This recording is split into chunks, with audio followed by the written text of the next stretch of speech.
Once upon a time, in a land far away, a queen and her daughter lived in a castle. The daughter was beautiful and was betrothed to a prince who lived in another faraway kingdom. One day, the queen became upset and worried and ordered her daughter to take all of the jewels and priceless belongings with her to the faraway kingdom, along with a horse and a maid. Oh, Mother, why must you rush me out of our kingdom? And why must I take all of this stuff with me? Yes, my dear daughter, I gave the prince my word that you would marry him. But why all this stuff? I already have more than enough golden goblets and silver knives. I am old, and I will soon be gone. Now, take these jewels and precious stones with you. I can't take them. They're yours. They were a gift from your father, and now they belong to you. Very well, Mother. Oh, wait, I have something else for you. The queen took a pair of scissors and cut a lock of her hair. What are you doing, Mother? Dear daughter, preserve this carefully. It will be of service to you on your way. Now, put it inside your pocket. Thank you, Mother. I will. I don't want you to go alone, so the maid is going with you. Is Falada, your horse, ready? Yes, Mother. We are ready to go now. Remember that Falada is loyal to me, and I'm sure that he will tell me everything that happens to you. Yes, I know, Mother. Don't worry. I will be fine. The naive princess, the maid, and the horse left with the valuable belongings heading to the faraway kingdom. Unbeknownst to the princess, the queen's rule had been challenged by another kingdom, and a large force was on their way to end the queen and her supporters. The queen decided to protect her daughter's life at the cost of her own. After a few days of travel, the princess and the maid came across a river. Please dismount and bring me some water from the stream. If you are thirsty, my dear princess, get off your horse yourself and lie down and drink out of the water. I am not your servant. The princess got off her horse. She bent down over the water in the stream and drank. Suddenly, the lock of hair, which had magical powers, said, Poor princess, if only your mother knew, her heart would break. But the king's daughter was humble. She said nothing and mounted her horse again. After 3 hours of traveling, she was thirsty once again, and when they came to a stream of water, she said to her maid, Please dismount and bring me some water from the stream. If you are thirsty, my dear princess, get off your horse yourself and lie down and drink out of the water. I am not your servant. The princess got off her horse. She bent down over the water in the stream and drank. The lock of hair said, If only your mother knew, her heart would break. The maid is not obedient, but be careful, princess. Don't bend so much. Oh, I am falling to the river. The lock of hair fell out of her pocket and floated away with the water. Then the maid said, You are insane. Who are you speaking to? Why did you throw your hair into the river? Are you a witch? Crazy girl, give me your clothing. You are not fit to be a princess.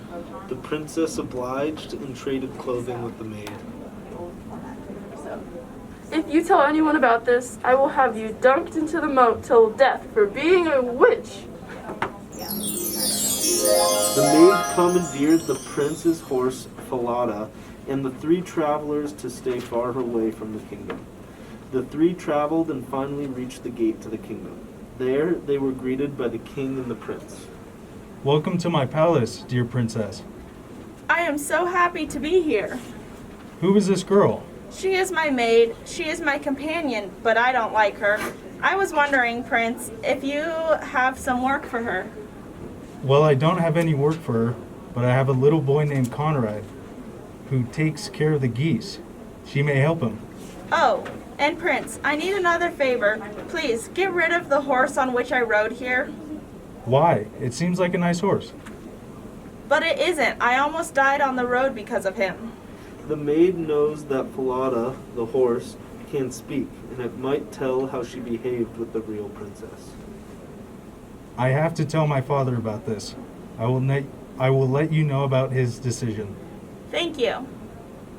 The king obliged and sent the now Goose Girl to where she would work. The king noticed, however, that Goose Girl was much prettier than the princess. Next day, the prince told the king about the horse, but he disagreed, and the horse was locked in a place where nobody could see him again. Next day, the maid went to see the princess. Ha ha ha. You will never see your beloved horse again. Ha ha ha ha. What did you do to him? Please tell me. Let's say that he just vanished. Oh, please no. Well, my intention was to get rid of him forever, but he's in a place where you will never see him or talk to him again. Why are you doing this to me? Keep working, or I will tell the prince to get rid of you too. The maid left, and the princess started crying. Suddenly, an old man approached her and said, Don't worry. I know where your horse is. Meet me here tonight, and I will take you to where they keep him. Oh, thank you, good man.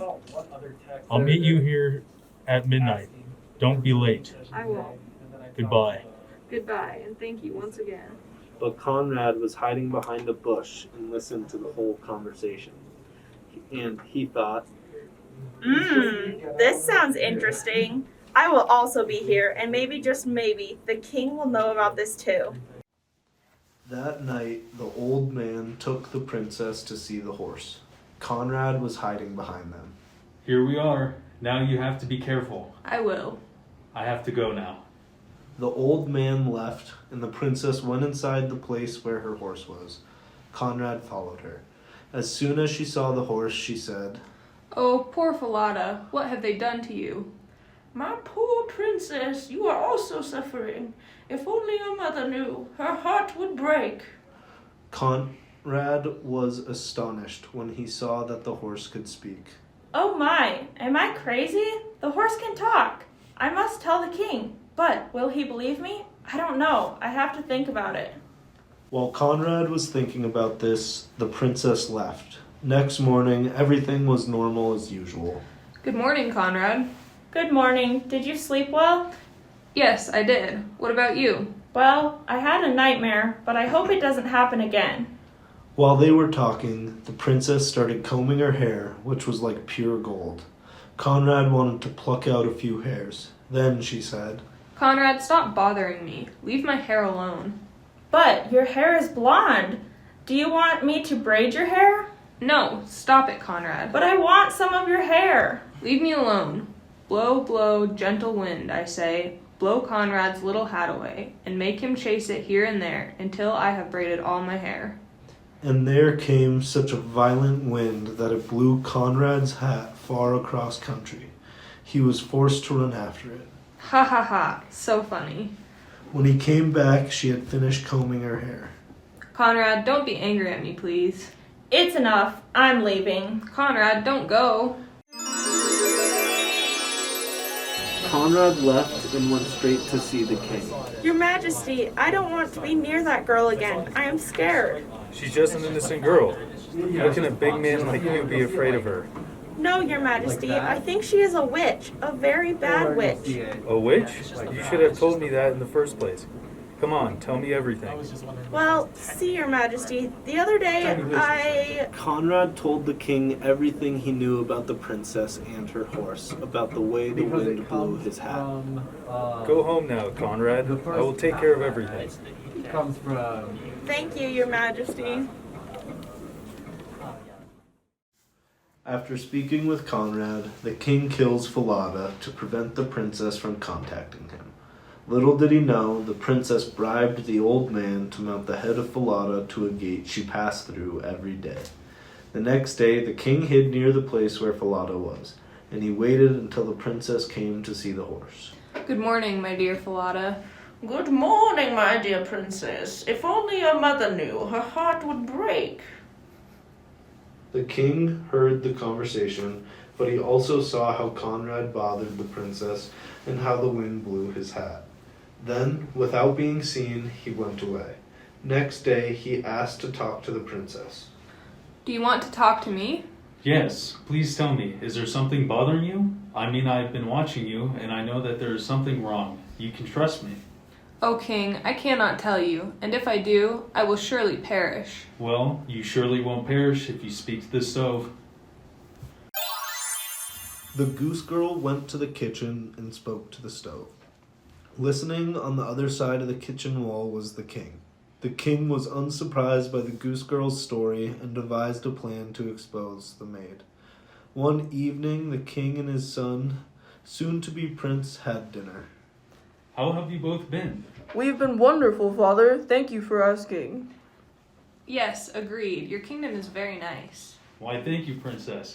Have you both heard the news from our allied kingdom far away? What has happened, Father?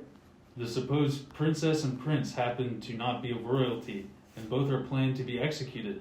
What do you think we should do if that happened in our kingdom? What is a fair punishment? The maid began to sweat and gulped water like a horse to avoid the conversation. Well, they should be put inside a coffin, filled with nails, and be dragged along by a horse through the streets of the kingdom, and let the people throw rocks in its path to make the trip more uncomfortable. Say no more. So the king had the maid arrested and shackled to meet a grim fate of being dragged by a horse in a coffin full of nails till death. The Goose Girl was made to be the princess, but later died due to dysentery from drinking unsanitary stream water. The end.